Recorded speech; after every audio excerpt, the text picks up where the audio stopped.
Shalom, everybody. Welcome to our Hebrew class. We are having week 6 of Hebrew. This is unit 5 of week 6, unit 5. And so we're going to dive right into our class today. Nothing, no special exercises tonight. We're not going to be reading through any blessings or anything along those lines. So no fear there. I know last week we kind of went a little blue screen maybe with reading through the Havdalah blessings and so forth. But tonight we're going to stick with week 5 and continue on. So week 6, unit 5 begins on page 34 in our books. And if you'll turn there, please. We have on page 34 in the box, we have the blessing, which is going to be the blessing for the candlelighting of Shabbat. So for you ladies, mostly it's going to be ladies who would read or recite the prayer for the lighting of the candles. Having said that, however, if you are a man and there is no woman present, at the beginning of Shabbat, then you are obligated to light the candles and therefore to recite the blessing. Maybe you're single, perhaps your wife is out of town or something along those lines. In any case, you would be reciting the blessing. So let's look at this inside the box there on page 34. This blessing, and we're going to read through it so that you can learn how to read this prayer as you recite the candles. So ladies, no longer any need to have transliteration, right? So let's look at this tonight, and HaShem should help us to glean our skill here. So inside that box, the first word is going to be Baruch. Baruch. So I'm just going to read through it. You just read along with me. And as you're reading along with me, I mean, clearly you're hearing me speak. But go ahead and you say this out loud as well, okay? So it would be Baruch atah Adonai Eloheinu melech haolam asher kidshanu bemitzvotav vezivanu haderekh ner shel Shabbat. Now, if you got tripped up there, don't fret, because there's actually a grammatical technique or grammatical rule we're about to learn with that special phrase there. But I do want to point out that I said last week we were talking about these blessings. The phrase Baruch atah Adonai Eloheinu melech haolam. Those 6 words are the beginning part of every single blessing in Hebrew. Every single one. Okay. So once you learn how to read that, Baruch atah Adonai Eloheinu melech haolam, I mean, you've got most of of any blessing already able to read it. Okay. This next part, the part below that first line where it says Asher kidshanu bemitzvotav vetzivanu, that phrase right there is the second part of a whole bunch of other blessings. Okay. So you're going to have a lot of blessings that simply have that Baruch atah Adonai Eloheinu melech haolam Borei Puri Hagafen, right? That's an example. There's a whole bunch of blessings like that. Blessed are you, Lord our God, King of the verse, who brings forth the fruit from the vine. Okay. Then there are other blessings, as like this one. Baruch atah Adonai Eloheinu melech haolam asher kidshanu bemitzvotav vetzivanu lehadlik ner shel Shabbat. So what's the difference? Well, we're saying, blessed are you, Lord our God, King of the universe. That's the first line. Who sanctifies us by his commandments and commands us to do something. Okay. That's what that next phrase is about. And that's a very familiar line because it's also used with the blessing for hand washing as an example. So I just want to tell you that memorizing the 6, 7, 8, 9, 10, the first 10 words that are inside that box, learning those, you'll be able to read pretty much any Hebrew blessing. Okay. Now let's move on. We can look at the two arrows there, and it's indicating what we're going to be learning how to say exactly. So on page 34, we continue with the lesson, and we're back to looking at the Sheva. Okay, the Sheva is the two dots that are underneath certain letters in certain Hebrew words. Okay, there's the sounded Sheva, and then there's the silent Sheva, and then there's the Sheva that basically it says here shortens the vowel, but I think it's probably a little bit better to say that creates a syllable. Okay, so at first, as with anything else, all beginnings are hard, ladies and gentlemen. You say, man, this is tough. Well, yeah, because you're just getting started. All beginnings are tough, no matter what you're doing, no matter what you're learning. Okay. No, you're learning to swim, learning to play baseball, learning to read a foreign language. All beginnings are hard. Okay. With practice, and that's where most of us don't really do what we're supposed to do, but with practice, things get infinitely easier. Okay. So with the Sheva, the sounded Sheva means that you're going to pronounce, you're basically going to pronounce the consonant, consonant, and you're going to pronounce it with a beh sound. Okay.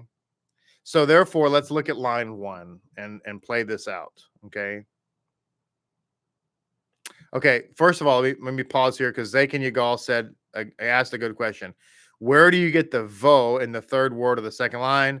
I would think it would be zo. Very good, Zakin. We're going to explain that on the next page. Okay. So line 1 is going to be be racha, be racha, be racha. Okay, baracha. And then we have ze dacha, zedacha. Okay. And then berit, berit. Shema, shma. Okay. Now notice, by the way, if you really kind of like are emphatic with it, you would say beracha, beracha. Having said that, in colloquial speech, it's really more of a bracha. It's like, instead of, you wouldn't say baracha, baracha. It'd be like bracha. It's almost like an apostrophe word, apostrophe letter. Okay, le'olam, lachaim. You see what I'm saying? So it's like baracha, zadacha, berit, shema. You see what I'm saying? It's like a quick pronunciation. And then the final word there is kedusha, kedusha. It's not like kedusha, but it's kedusha. It still has that ke or she or be sound to it, right? Berit, but it's more like brit. Okay. Baraka. Not like Baraka's name. Baraka is definitely Baraka, but it's more like bracha. Bracha. Okay. So then line 2 would be Le Shalom, Lecha, Lechu, Nera, Nena. Okay. Nera, Nena. Notice there are 2 Shevas there. Nera, Nena. Nera, Nena. Okay. Line 3 would be Maleche, Ha Melakim, Ba Rekuni, Zetkem, or excuse me, Zetekim, Slika, Zetekim, and Ki Deshano. Ki Deshano. Okay. Now, in a lot of ways, you say, man, this is how's my mind going to remember that? Well, my advice to you would be for any language. This is hard to do, but it is doable. Don't try to think in English and then read or speak in Hebrew.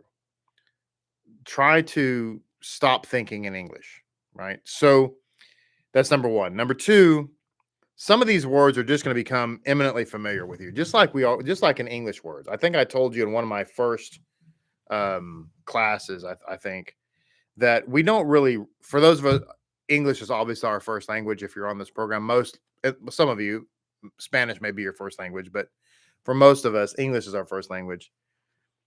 When you are reading your first language, you're not really reading. Your brain looks at a sentence and completely just reads it.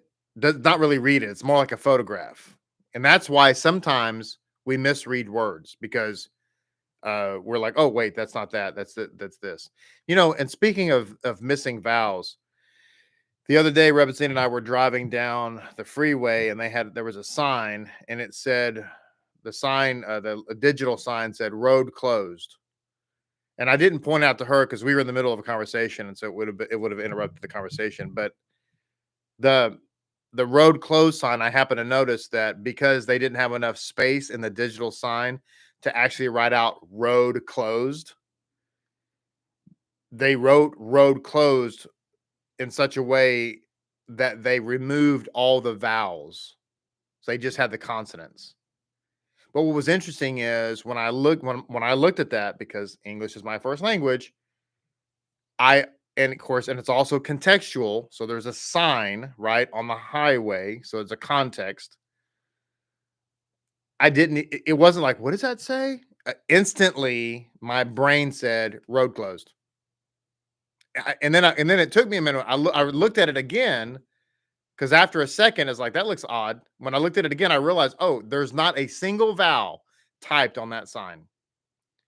So I just want to share that experience with you so that you can have a little bit of confidence. You say, man, how do they do this? How can you read this language without any vowels? It's just experience, context, practice. It's going to be a lot easier for you. So let's look at the silent Sheva. The silent Sheva basically is just kind of like creating a syllable. Okay. So line 4, Malachi, Elyon. It's really just kind of creating a syllable. Elyon. Line 6 is both a sounded and a silent Sheva. Lehadlik. So it's a 3 Lehadlik. Lehadlik is a word that basically means to kindle. Lehadlik, and then kad shecha. That's how you would read those 2 words. Okay. So the Sheva shortens the vowel when we have, like you see the Sheva with the line, the Sheva with the little T, the Sheva with the three dots. So uh, so basically it's kind of sounds a little bit like a sounded Sheva. So in line 7, we say Alechem, Malache, Adon. Adon, by the way, is a word that means sir. So in Israel, if you were going to say, "Excuse me, sir," Slecha Adon. That's where we get Adonai. Okay. So we have Adon. Then we have Eloheinu. Okay, Eloheinu. You can kind of see how when it's written that way, the intention is that you kind of like pronounce it like like almost like a pure Sheva, like Eloheinu, Eloheinu, Adon, Malache. So you see, it's kind of like a shortened vowel, and then the last word there is Asher, Asher. So line 8, therefore, would be Baruch Atah Adonai Eloheinu Melech Haolam Asher. You see, that's how that would be read. And again, line 8 is the first part of most every blessing or most every prayer. Okay. So turning now to page 35, we have a review of the vav with the dot on top, which makes an O sound. And then the vav by itself makes a V sound. And of course, if the vav was in the middle, if the dot was in the middle of the vav, then it would make an U sound. But in this case, we're going to be looking at this vav with the dot on top first. So line 1 on page 35 would be Shalom, Kadosh, Notain, Torah, Zion, Ratzion. Okay. Line 2 would be Olam, Le'olam, Hayom, Otanu, Hamotzi. Okay, it's Hamotzi. Line 3 would be Matzot, Matzot, Matzah, Matzot, Matzot. Okay. Now notice, going back to the question that Zakin asked a second ago, he's asking, why is that word bemitzvotav? Why is it not bemitzvotav without the v sound? Bemitzvotav, it should read bemitzvotav, right? It's a good question. We're about to answer it. And here, why is it matzot and not matzovot, right? It's a good question. We're about to answer it, okay? So we look here, moving on. I just want to point this out, right? You're reading it right. If you're reading matzot, that's correct. Matzot, matzah, matzot, matzot, okay? Mazot, okay? So we look now to the next box, where we have the vav, which makes a v sound. So line 4 would be va, va, v, v, ve, ve, ve, vu, vu, vo, o, v. Okay. Or ve, I should say ve. Excuse me. That last vav has the shevet underneath. This would be ve. Okay, so ve. By the way, I mentioned earlier in another class that when you add a hey to a word, as a preposition. It makes it's the, like hahag, like the holiday, hadag, the fish. When you add a vav, it creates it makes the word and. Okay, so and ve mitzvanu, and ve mitzvanu, and commands us. Okay, so that's where the vav comes in. It makes the word and. So just point that out. Okay. So line 5, veshabat, slika, veratza, ve'ad, ve'ed. Line 6, va'ad, olam, le'olam, va'ed, ve'otanu. Ve'otanu. So that's, we have the sheva under the vav there. So it's ve'otanu. Okay. Line 7, mitzavecha, mitzaveka, chayom, mitzvah, mitzvah, and then mitzvot. Mitzvot. So that first one is a little tricky. Mitzavecha, mitzaveka, slika, mitzavecha. It's a little tricky. It's a little tongue twister there. Line 8, ziva, zivanu. I will. By the way, I want to say something else. You know, sometimes, like with any spoken language, when you're reading it, there are, and this is just, I'm not saying anything specific about that particular word, but you know, there are words in English that are written a certain way, but they're not necessarily pronounced that way.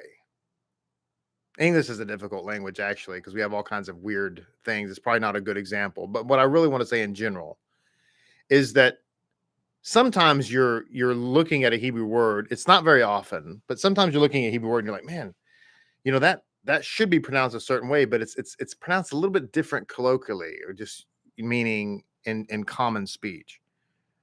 And I think that's just a fact of life for most languages. Okay. So, I mean, you look at English, of course, again, English is a very difficult language, actually. Thank God we're not trying to learn English. And I do mean that, because it's actually very challenging. But you would look at it like the word, we say in English, at least in America, we say issue. Do you have an issue with me? Would you like an issue of that magazine? But the word is actually issue. And in England, for those of you who are in the United Kingdom, please, Denise, you're in the United Kingdom. Grace, you're in the United Kingdom. Do you say issue or issue? I think you say issue, which is proper, actually. But anyway, point being is that in any culture, there are words that you say, well, that's kind of a weird, doesn't exactly written that way. Just want to point that out. Okay. Let's see. Did we leave line 8? Line 8. Line 8 is ziva, zivanu, vetzivanu, vetzivanu. So Grace is saying it's issue, right? Or is it issue? You said the first one. I don't remember which one I said first. I'm sorry. Just nod your head, Grace, if it's issue. There we go. Line 8, the last word is vetzivanu. Okay. Line 9 is ziva, mitzvah. Yes, it's issue. Okay. Thank you, Grace. Mitzvah, ziva, mitzvah, ziva, and mitzvah. Mitzvah. Okay. Mitzvah, like mitzvah. And so, and again, adding our American twang to it, our Texas twang, for those of us who are in Texas or in the South, we'd say mitzvah. It's a mitzvah. It's a mitzvah to do that. And by the way, there's nothing wrong with that pronunciation. However, if you're speaking to an Israeli, it's going to sound more like mitzvah. It's a mitzvah. They're going to say it more like mitzvah. It's a mitzvah. Okay, I just want to point that out as well. All right. So there's always nuances in dialect in it, just like in the United States. In the South, we speak completely different. Well, it's pretty different than the way in which they speak in the North. If you're not from America and you come to Texas or Alabama or Georgia, you're going to notice a distinctively different way that we pronounce words versus those who live in New York. Okay. Line 10, mitzvah, mitzvah, mitzvot. Now notice this third. It's not really a word, actually. The exercise here is for your eyes to see. Mitzvot. Mitzvot. So mitzvah is singular. Mitzvot is plural. Okay. And then be mitzvot. Be mitzvot. Be mitzvot. Okay. All right, so let's turn the page and we get to answer Zakin Yigal's question. How do we get the bemitzvot from a word that should look like bemitzot? Bemitzot. Okay. And the answer is we see on page 36 inside the box. Let's see here. Inside the box on page 36. It says, when preceded by a sheva, the vav with the dot on top, which makes an O sound, is to be read as ve'o. Ve'o. That's what the vav, you see the double vav and one vav has a dot above it on page 36. That's what that's meaning, okay?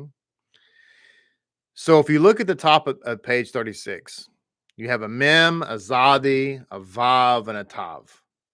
And it's equal to a mem, zadi, vav, vav, tav.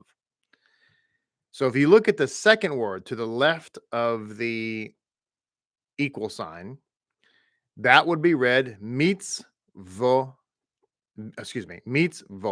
right? Mitzvot. Well, what it's telling us is that the word to the right of the equal sign is pronounced the exact same way, mitzvot. So this is one of those grammatical rules, okay? When you have the vav with the dot on top, preceded by a sheva, in this case, the sheva is beneath the zadi, then the pronunciation would involve adding another vav sound. Okay, this is just a rule of grammar. So it's mitzvot, mitzvot. That's where we get that. Okay. So therefore, we look at line 1, and we have mitzvot. Mitzvot is equal to mitzvot. Line 2, mitzvot is equal to mitzvot. The same pronunciation. Okay. Line 3, be mitzvot is equal to be mitzvot. Line 4, Torah u mitzvot. I said that sometimes the letter vav when added to the beginning of the word means and. Same thing applies if it's an u as opposed to a v sound. It still means and. Torah u mitzvot. Torah and Torah and commandments. Okay. Torah u mitzvot is equal to Torah u mitzvot. Line 5.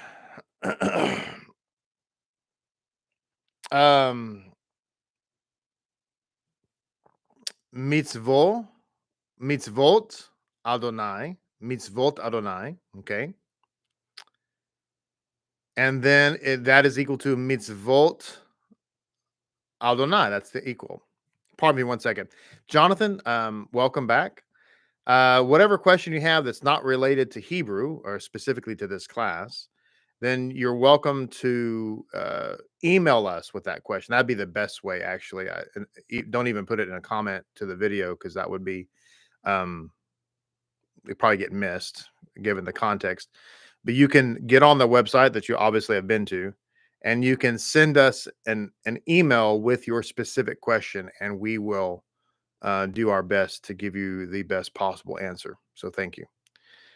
All right. So we have therefore on page 36 in the middle, we have two arrows pointing to a word, bemitzvotav, which is what we're going to now work on so we can read that with, skill, as it were. Okay. So line 6 is Beam Romav. Beam Romav is equal to Beam Romav. Okay. Beam Romav is equal to Beam Romav. No, I'm sorry. Beam Romav. Yes, Beam Romav is equal to Beam Romav. Thank you. Sorry. I got confused there for a second. I confused myself. It's just saying that when you have the yod after a mem like you have here, the vowel preceded by yod, the yod is remains silent. Okay. So Beam Romav, Beam is equal to Beam Romav. That's what it's saying on line 6. So we have Shalom Beam Romav. Shalom Beam Romav. Line 7. Okay. Bemitz Votav is equal to Bemitz Votav. Again, it's the difference between those two words. If you're wondering, you're looking at the words and going, wow, what's really the difference? The difference between these words is one has a yud and the other does not, but they're pronounced the exact same way. Okay. Again, it's just a grammatical rule. Okay. And I want to encourage you because as we're going through this, I think it was Hepzibah to say, "Oh, it's getting difficult," and it's okay, and it is going to get difficult. When in any program, the more you go up in your training or whatever you're doing, it gets more difficult. But I do want to encourage you that many of these words that you're looking at are going to become so familiar to you that it'll just become second nature. Okay, so just be encouraged. So the last phrase there is Kidshanu be mitzvotav. Kidshanu be mitzvotav. Okay. Line 8 is Asher Kidshanu be mitzvotav. Asher Kidshanu be mitzvotav. And there in the big bold print, we have the last phrase of the candlelight blessing. Le hadlik ner shel Shabbat. Let's read that again. Le hadlik ner shel Shabbat. One more time, just because this is a blessing that the ladies, again, men, if you're not married or what have you, or wife's out of town, that you're going to be saying every Friday night. And ladies, I would strongly encourage you to practice reading this blessing, like actually put eyes on it and read it, and let that be part of your practice. You're doing it anyway. You're reciting it anyway. Okay. Le hadlik ner shel Shabbat. This means to kindle the light ner of Shabbat. Okay, that's what that means. So therefore, let's look at the box. Line 1. Excuse me 1 second. Jonathan, we don't really want to block you again, but we will. It's not our desire to do that. But you're being very rude by coming into a class and asking questions that have nothing to do with this class. Please email us your questions and we will answer them via a response by email. Please, sir, have some self-respect and do that. Thank you so much. Appreciate you. And please don't disrupt our class again. Otherwise, we will block you. And I don't want to, but I will. All right. So line 1 inside the box. Baruch atah Adonai Eloheinu melech haolam. Great. Line 2. Asher kidshanu bemitzvotav vetzivanu. And then line 3. Lehadlik ner shel Shabbat. So let's go through this again, because this is obviously the blessing of lighting candles on Friday night. And line 1 and 2 are the first part of pretty much every blessing. Okay. So the more you practice and memorize, man, you can pretty much work your way through 2/3 or more of every Hebrew blessing. So let's read it one more time. Baruch atah Adonai Eloheinu melech haolam. Asher kidshanu bemitzvotav vetzivanu. Lehadlik ner shel Shabbat. Excellent. So how many of you reading along with me can say, wow, I could read that? So let me know in the comments if you're saying, hey, I actually could read that. Baruch HaShem. Great, Seth. Great, Pierre. Wonderful. That's fantastic. I'm excited for you guys. Brenda, excellent. Joseph, excellent. Thank you so much for responding. That's great. It's exciting. Crystal, Baruch HaShem.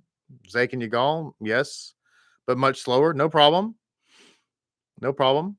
You'll get faster. Baraka need much help. It's okay.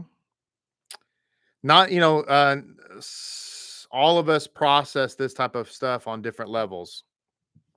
All right. Well, very good. Very good. Very good. Practice makes perfect, as they say, right? So let's go to page 37. And we're going to learn to read this word with at the top, which is the word geffen. Okay. Which is basically a vine. Okay. So let's see, we're going to go right over here.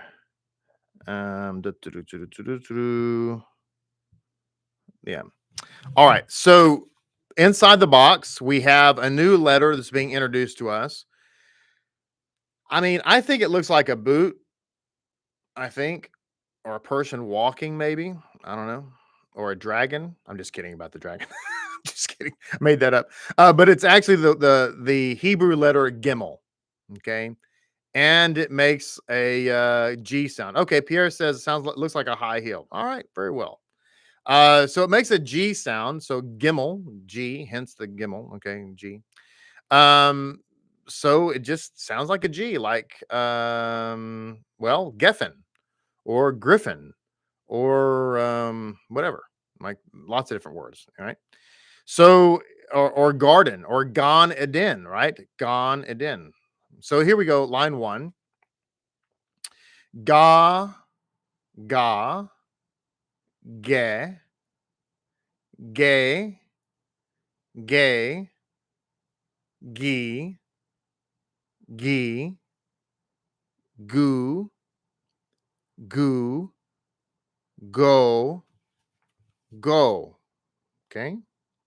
Again, just getting used to looking at the letter Gimel. Line 2. go, go, go, gadol, gil, gula, gula. Okay. Line 3, gal, gali, gali, galil. Galil is like Galilee. Goel,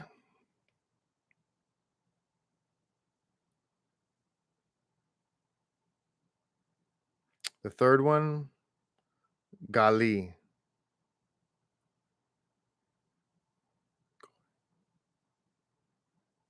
Oh, on line 2, go, goy. It would be goy, actually. You're right. Goy. Like Gentile. Yeah. Thank you for that, Seth. Let's see where we leave. Line 3, Galil, Goel, Geula.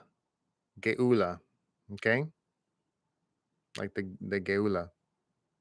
Line 4, Gil, Gila, Ger. Like a ger is a what? Like a stranger or a sojourner, right? And then we have, let's see, where are we at? Geula was like redemption. So we have ger, gog, gan. So gan is garden, gam, and ge via, ge via, ge via. Okay. So line 5, nagila, like hava nagila, nagila, goy, gadol, gedula, yigdal, yigdal, yit gadal. Right. Now, this last word, you're like yit gadal. Where does that sound familiar? Yit gadal v'yikadesh shemei rabbah comes from the Kiddush, the Kiddush, Kaddish, excuse me. Sorry, Kaddish. Line 6, Goel, Golel, Geula. Geula is redemption. It's also a neighborhood in Jerusalem, which has a wonderful Judaica section. Geula. Line 7, Latate, Gedula, Leotzel, Bereshit. Bereshit. Okay. Line 8, Vehu, Eli, Go Ali, Ve'im. Okay. Line 9, Yit Gadal, Ve'yit Kadesh, Shemei Rabbah. Hey, look at there. I did not know that was gonna be the last line. How about that? Yit Gadal, Ve'yit Kadesh, Kadash. Now, here's a good example. Okay. If you're looking at the way that this is written, I was just talking a moment ago, I was waxing eloquently a moment ago about how sometimes we pronounce words not quite how they're written, right? If you're looking at this as Yit Gadal, Yit Kadesh, Yit Kadash, Shemei Rabbah.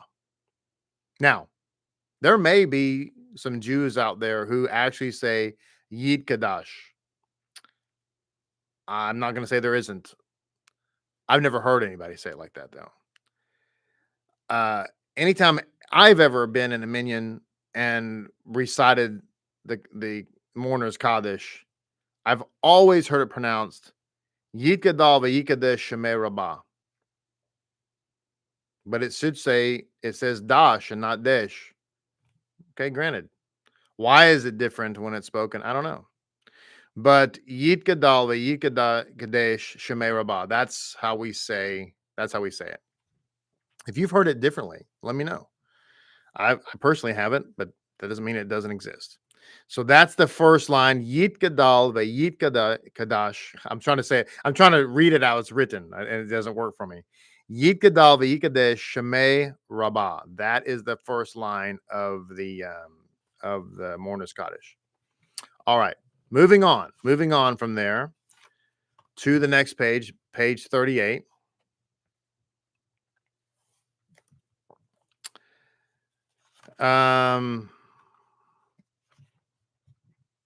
You may be right, Seth. It's possible that's why. Line 38, we're going to be looking for the word Geffen. Now, inside the box, we have the letter Pei, and we have Pei and Fei. So when you have that letter Pei, which to me looks like an upside down and backwards G, with the dot in the middle, it makes a P sound, and without the dot, it makes a F sound. Okay, like a PH or like an F. In this case, it's using a PH. So no dot, it's a soft sound. With a dot, it's a hard sound. So without the dot, it's a F sound. And without the dot, it's a P sound. Therefore, line 1 would be Fi, Fe, Fe, Fa, Fa, Fo, Fu, Fe. Line 2, Fe, Ge, Geffen, Okay, Geffen is vine. Okay. Gaffen, Gaffen. Line 3, Afar, Hafer, Lefanav, Tiferet, or Tifaret, actually. And then Tiferet, that's the word I was. See how your mind does? Sometimes you just look at a word and boom, you're so used to saying it. There it is. Tiferet. And Tifrotzi. Okay. Line 4. Fanav. And then we have Nekadma, Fanav, Betoda. Okay, let's read that again. Nekadma, Fanav, Betoda. Line 5. Tifara, Vehu, Yiye, Betifara. Okay. Line 6. Tiferet, Leshem, Ul, Tiferet, Velit, Hila. Okay. Line 7. Pharaoh. Yes, that's Pharaoh. Pharaoh. Kama. Be Pharaoh. Kama. Be Pharaoh. Pharaoh is Pharaoh. Okay. Line 8. Gafen. Hagafen. Bore Hagafen. Bore Hagafen. Okay. Now, this letter pay or fe, when used at the end of a word, it has a final form, or as we say in Hebrew, sofit. That's what it's showing there. That the pay, when used at the end of the word, will have the bottom falls out, if you will, and it creates a long line. That's what it looks like. Pronounced, of course, the same way.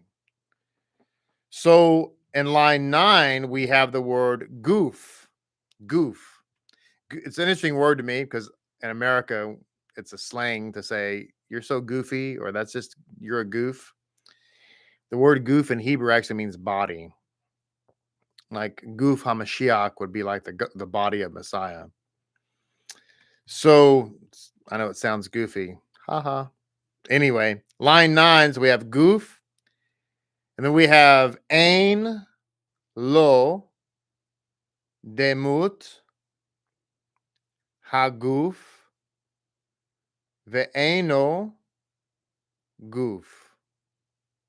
Okay. Read that line one more time. Ein lo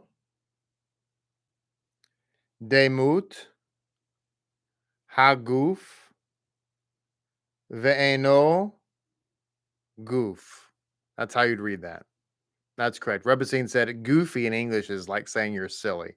For those of you who don't speak English, or maybe I don't know if goofy's an American thing or not. I don't know if they use that in the in England or not, but that's how we use it here. All right, so let's go to page 39. It'll be our last page for the evening. Okay. So we're looking to say pri. So we can say Borei Puri Hagafen. This is the last part of the blessing for wine for Kiddush. Okay. So inside the box, just like I was saying earlier, the pay with the dot in the middle, it makes a p sound. Okay. That letter with the dot makes a p, a hard sound instead of a f sound like photo. It makes a p like pebble. Okay. So therefore, line 1 would be fee, fe, fe, fe, fa, fo, fu, fe. Line 2 would be p, pay, pe, pa, po, pu, pe. Line 3 would be be'api, asher, nish, ba, ti, be'api. Line 4 would be parzi, al, yad, ish, ben, parzi. Okay. Line 5 was be pene. Okay. Pene. So we kind of have like the sheva there. And then we have the ne, pene. Okay. Who else do we have? Pene, Shabbat, ne, kabla. Pene, Shabbat, ne, kabla. And line 6 would be paro. Okay. Line 7 would be ri, peri. Okay. Peri ha'adama. And in this case, peri is not talking about Paris, but rather who creates. Okay. Creates. Peri. Like that's really kind of the